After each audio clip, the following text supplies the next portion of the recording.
Ensonga ez'omukulu Jacob Oulanya kyaddaaki omumyuka we oba muyite deputy spokesperson owa Parliament amanyiddwa nga Anita among kyaddaaki omukyalo oyo avuddeyo n'aleeta bwino ku mbeera omukulu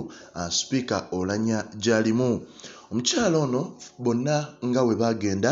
omuli abafamire y'omukulu Speaker amanyiddwa nga Rt Hon Jacob Oulanya era nga muno mwalimu omukulu Norbert Mao nemberamu Chief Justice Owinyi Dolo nemberamu n'abantu bangi omwali ne muganda we ngono spokesperson wa Parliament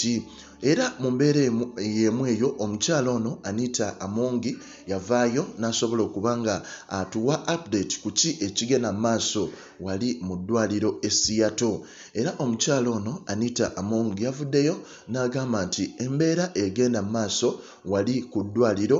kitegerekeka okuba nti omukulu ono yadde bavuddeyo bangi ne bamubika naddala mu nkambi eya National Unity Platform etayagalira ddala muntu yenna wa NRM ali mu bifo ebinene oba ebyawaggulu. Kyaddaaki bavuddeyo ne baba report ku mbeera omukulu ono gy'alimu. Anita Among yavuddeyo n'agamba nti together with close friends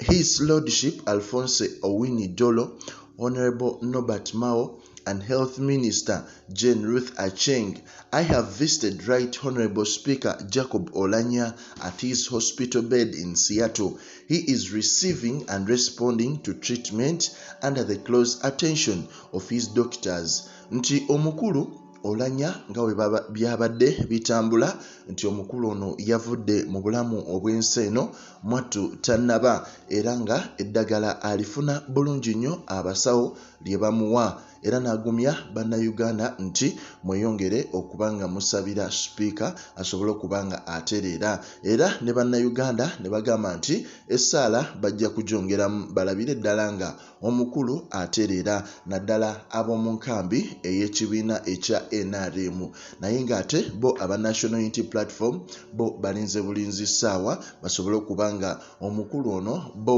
bamwongerayo asobole okubanga tawona ze zimu ku ssaala abakulu abo ze basaba naye nga mu mbeera eyo tuba tukuwa updates ezigenda maaso mu ggwanga erya Uganda nga tugamba nti liking, commenting era osubscribing.